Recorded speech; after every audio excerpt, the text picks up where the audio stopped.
अगर कोई आपको नीचा दिखाना चाहता है तो इसका मतलब है कि आप उससे पहले से ही ऊपर हो। जिंदगी जीने के लिए मिली है, इससे लोग क्या सोचेंगे यह सोचने में बर्बाद मत करो। किसी के बुरे वक्त में उसका हाथ पकड़ो, सहारा दो, उसे हिम्मत दो, क्योंकि बुरा वक्त थोड़े समय में चला जाएगा लेकिन वह आपको दुआ जिंदगी भर देता रहेगा। मनुष्य सुबह से शाम तक काम करके उतना नहीं थकता जितना चिंता और क्रोध के एक क्षण में थक जाता है। संबंध परमात्मा से अच्छे बना लो तो तुम्हें किसी की जरूरत नहीं पड़ेगी, तुम खुद सबकी जरूरत बन जाओगे। सलाह देने तो हजारों आते हैं लेकिन जब साथ देने की बारी आती है तो केवल भगवान आते हैं। जीतने के बाद तो सारी दुनिया गले लगाती है, क्योंकि जो आज आपके साथ है वह कल आपके खिलाफ हो सकते हैं। बिना मतलब के कोई आपकी इज्जत नहीं करेगा, लेकिन खुद को इतना काबिल बनाओ कि लोग बिना मतलब के भी आपका इज्जत करें। भगवान कहते हैं सोने से पहले तुम सबको माफ कर दिया करो और तुम्हारे जागने से पहले मैं तुम्हें माफ कर दूंगा। भगवान ऑक्सीजन की तरह है जिन्हें आप देख नहीं सकते, लेकिन उसके बिना आप रह भी नहीं सकते। कोई और तुम्हारी मदद नहीं कर सकता, अपनी मदद स्वयं करो। आप खुद के सबसे अच्छे मित्र हैं और सबसे बड़े दुश्मन भी। इंसान तब समझदार नहीं होता जब वह बड़ी बातें करने लगे, बल्कि समझदार तब होता है जब वो छोटी छोटी बातों को समझने लगे। आप किस समय सही थे इसे कोई याद नहीं रखता, लेकिन आप किस समय गलत थे ये सब याद रखते हैं। सब दुख दूर होने के बाद ही मन प्रसन्न होगा, यह आपका भ्रम है। मन प्रसन्न रखो, सब दुख दूर हो जाएंगे, ये हकीकत है। किसी भी व्यक्ति की कोई भी बात बुरी लगे तो दो तरह से सोचो। यदि व्यक्ति महत्वपूर्ण है तो भूल जाओ और बात महत्वपूर्ण है तो व्यक्ति को भूल जाओ। रिश्तों का संबंध सिर्फ रक्त से नहीं होता, जो मुसीबत में हाथ थाम ले उससे बड़ा कोई रिश्ता नहीं होता।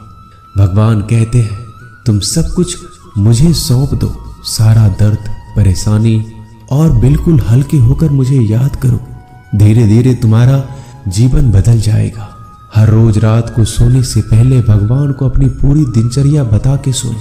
अगर आपके द्वारा किसी का दिल दुखा है तो मन ही मन उससे माफी मांगे। अगर आपका किसी ने दिल दुखाया है तो उसे माफ करके सारी चिंताएं भगवान को सौंप कर सो जाए। यकीन मानिए इससे आपकी जिंदगी खुशनुमा बन जाएगी। क्रोध बोला हुआ एक शब्द इतना जहरीला हो सकता है कि आपकी हजार प्यारी बातों को एक मिनट में नष्ट कर सकता है। सबको हंसाना लेकिन किसी पर भी हंसना मत। सबके दुख बांटना लेकिन किसी को दुखी मत करना। सबकी राह में दीप जलाना लेकिन किसी का दिल जलाना मत। यही जीवन की रीत है, जैसा बोओगे वैसा ही पाओगे। दुआएं और प्रार्थनाएं असंभव को भी संभव बना देती है। ईश्वर को ना हमारे तन की जरूरत है ना धन की, उसको तो बस पवित्र मन की जरूरत है। इसलिए वो हमें कुछ भी छोड़ने के लिए नहीं कहता, बस कहता है बच्चे मन से विकार छोड़ो, गंदे विचार छोड़ो। जो आने वाला है वो हमेशा गुजरे हुए कल से बेहतर होगा। यही एक सोच आपके जीवन में कभी निराशा नहीं होने देगी। झूठ कितना अजीब है, खुद बोलो तो अच्छा लगता है, दूसरे बोले तो गुस्सा आता है। खुशियां चाहे किसी के साथ भी बांट लो, पर गम हमेशा भरोसेमंद इंसान के साथ ही बांटना चाहिए। जीवन में समय चाहे जैसा हो, परिवार के साथ रहो तो सुख बढ़ जाता है, दुख हो तो बढ़ जाता है। सच्चा मित्र वही है जो उस समय में भी आपके साथ खड़ा हो जब सारी दुनिया आपके खिलाफ हो। आपके पास जितना भी है उसके लिए बार बार दिल से धन्यवाद कहे, हर वक्त कहे। यकीन मानिए जितना भी है वो जल्दी कई गुना हो जाएगा। प्रार्थनाएं और ध्यान इंसान के लिए बहुत जरूरी है, क्योंकि प्रार्थना में भगवान आपकी बात सुनते हैं और ध्यान में आप भगवान की बात सुनते हैं। श्री कृष्ण से कितना कुछ छूटा, पहले माँ छूटी, फिर पिता छूटे, फिर जो नंद किशोर मिले वो भी छूटे, संग साथी छूटे, राधा भी छूटी, गोकुल छूटा, फिर मथुरा छूटा। श्री कृष्ण से जीवन भर कुछ न कुछ छूटता ही रहा। नहीं छूटा तो वो था देवत्व, मुस्कान और सकारात्मकता। श्री कृष्ण दुखी नहीं, उत्सव के प्रतीक है। सब कुछ छूटने पर भी कैसे खुश रहा जा सकता है, ये श्री कृष्ण से अच्छा कोई नहीं सिखा सकता। इसलिए हमेशा खुश रहे, सदा मुस्कुराते रहे। जीतने का मजा भी तभी आएगा जब लोग आपके हार का इंतजार करेंगे। गीता में लिखा है, यदि कोई आपको अच्छा लगता है तो अच्छा वो नहीं, अच्छे आप हैं, क्योंकि उसमें अच्छाई देखने वाली नजर आपके पास है। अपनी पीड़ा के लिए संसार को दोष मत दो, अपने मन को समझाओ। तुम्हारे मन का परिवर्तन ही तुम्हारे दुखों का अंत है। सोच और नीयत अच्छी रखिए, फिर आपके कष्ट प्रभु स्वयं दूर कर देंगे। याद रखना, भगवान से कभी उम्मीद छोड़ना नहीं और दुनिया वालों से कभी उम्मीद रखना नहीं। सुख दुख एक सिक्के के दो पहलू है। जहां सुख होगा वहां दुख भी होगा, जहां दुख होगा वहां सुख भी होगा।